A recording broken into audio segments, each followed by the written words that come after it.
A good day to you. Hope you're doing great. And I hope you are so blessed by when your sin doesn't count we did yesterday.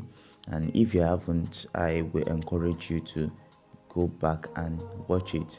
So we all know that the son is back and the father threw a huge party in honor of his son's coming back.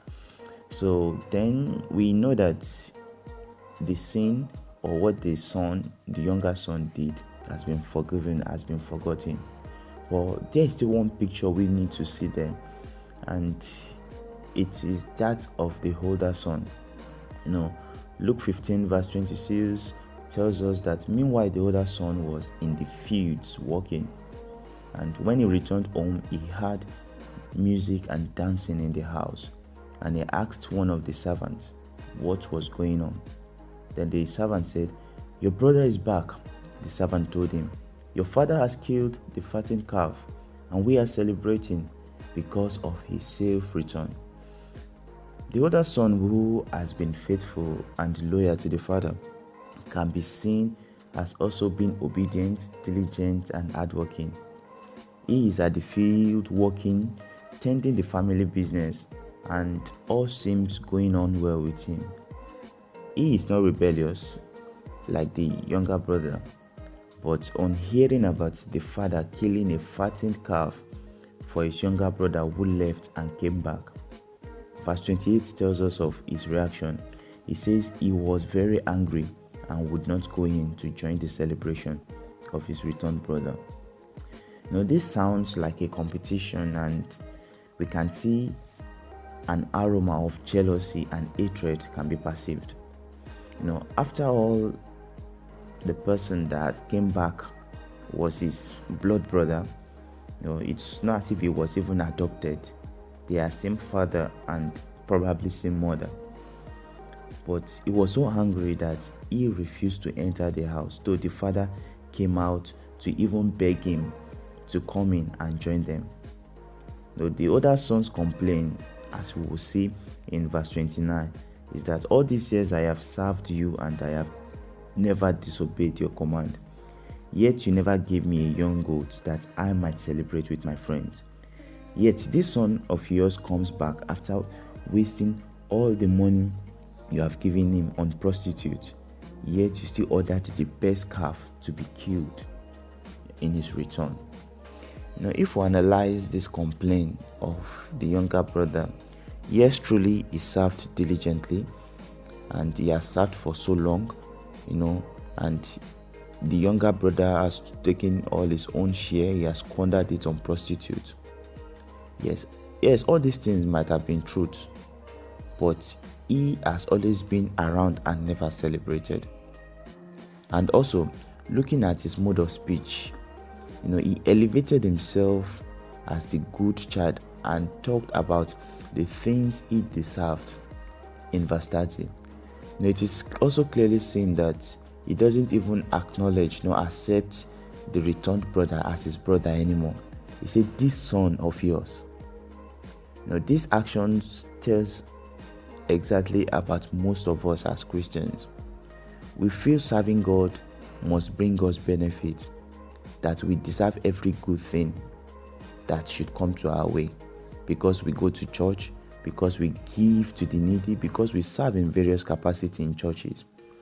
Yes, truly God blesses his own children, but it's as a result of his own grace and mercy, because we all have sinned and fallen short of his glory, and the wages of sin is death.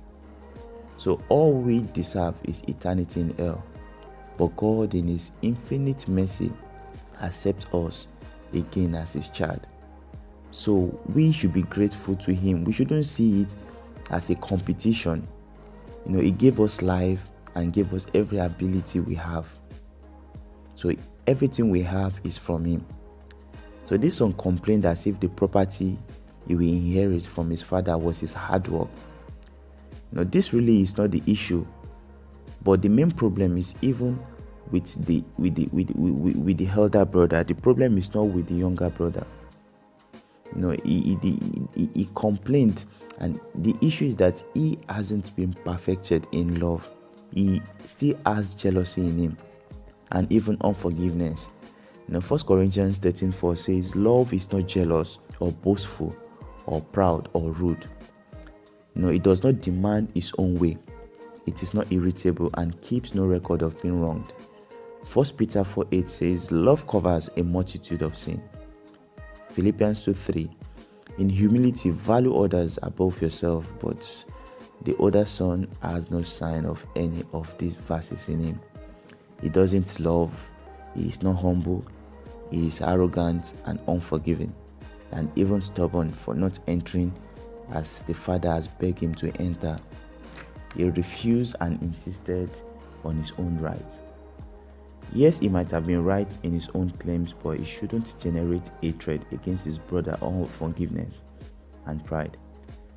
So this action of his shows he only has been serving his father just because of what he will gain when his father gives inheritance. But sadly, this is the reason many people are Christians today. We serve God because we want to be rich. We serve God because we want to be protected. And we serve God for personal gain. Matthew 6:33 says, seek first the kingdom of God and righteousness, and all these things shall be added unto you. So what we should be seeking first is the affairs of God and to promote the kingdom of God. The older son was serving to seek first his own gain. And you listening to me need to look deep down and ask yourself, why am I serving God? Is it for my own gain or because He is God and I owe Him my life for He gave it to me? The truth is that no one will enter into the heaven with hatred. No one will enter to heaven with pride and all this kind of attitude like the other son. We need to align ourselves, our thoughts, minds, motives, actions, and be loving, accommodating, forgiving, humble, and obedient. That we won't be like the older son who is in the house but acting one who is part of the house.